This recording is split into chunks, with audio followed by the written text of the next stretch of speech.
From JBS Studios in Greater New York, this is the JBS News Update with Teisha Bader. I'm Teisha Bader with the JBS News Update for Thursday, December the 21st, 2023. Fierce fighting continued in Gaza today between Israeli troops and Hamas terrorists, with more IDF casualties announced. They are 21-year-old Lieutenant Omri Schwartz, 19-year-old Sergeant Lavi Gassi, and 20-year-old Lieutenant Yaakov Elian. The IDF said today that it has expanded its activities in the center of the Gaza Strip and said that it has gained an operational hold in the Shajaya neighborhood of Gaza City, which has been an extremely difficult battleground. The IDF saying during the fighting in the neighborhood, the forces came face to face with terrorists who shot, attacked, and threw explosives at the division's forces from buildings in a built-up and dense space, and eliminated the terrorists in intense battles while charging and commanding from the front, saying hundreds of targets were hit and dozens of tunnel shafts were exposed in houses, schools, and clinics. Barrages of rocket fire from Gaza were launched at southern and central Israel today. Rockets and anti-tank missiles were also fired at northern Israel from terror group Hezbollah. Hebrew media reporting that two civilians, a man and a woman, were lightly hurt.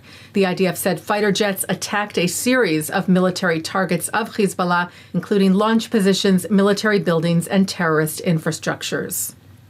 U.S. Secretary of State Antony Blinken weighed in on Israel's war with Hamas in Gaza during an end-of-year press briefing yesterday, where he said the United States would continue to focus on helping Israel ensure that what happened on October the 7th can never happen again, bringing the conflict to an end as quickly as possible while minimizing the loss of life and the suffering of civilians, getting the remaining hostages back home to their families, preventing the conflict from spreading, and moving towards a durable and lasting peace. Blinken said Israel would welcome another humanitarian pause to see the release of more hostages, and that is something the U.S. is working on every day. Like the first hostage release, Blinken said the problem was and has been and remains Hamas. They reneged on commitments that they made during the first pause for hostage releases, and the question is whether they are in fact willing to resume this effort. And Blinken raised a crucial point, a step that, if taken by the terror group, could end the conflict.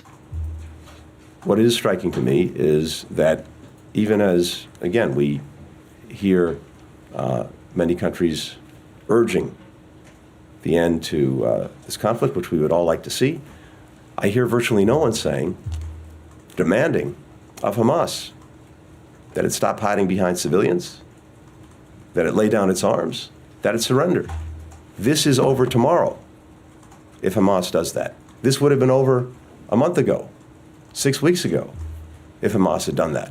And how can it be that there are no demands made of the aggressor and only demands made of the victim?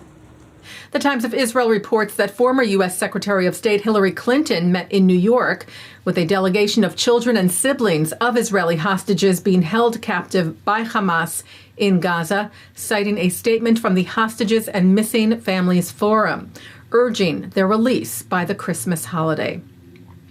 Well, the steps of the Lincoln Memorial in Washington, D.C. were temporarily closed off after vandalism was discovered yesterday morning. Park police discovered the words "Free Gaza," among other phrases, painted in red at a number of areas on the steps between the memorial and the reflecting pool. The vandalism is believed to have occurred sometime overnight Tuesday. Fox 5 DC and DC News Now reported that the National Park Service got to work to remove the vandalism almost immediately after it was found by U.S. Park Police yesterday, Wednesday morning. Park Police asked anyone with information on the incident to contact its tip line. Taking a look now at our programming for tonight on JBS for Thursday, December the 21st. At 7 o'clock, Benjamin Anthony speaks with Brett Stevens about rising antisemitism. At 7:30, a look at antisemitism since the October 7th massacre on U.S. college campuses. At 9, Orin Wolf is on L'chaim. At 10, it's episode 8 of Srugim. And coming up next, Shahar Azani sits down with an IDF Paratrooper Special Forces reservist who shares his experiences from fighting on the front lines in Gaza, including a first-hand account of arriving on the scene of the October 7th massacre. And that's the JBS News Update for Thursday, December the 21st, 2023. I'm Teisha Bader. Am Yisrael Chai.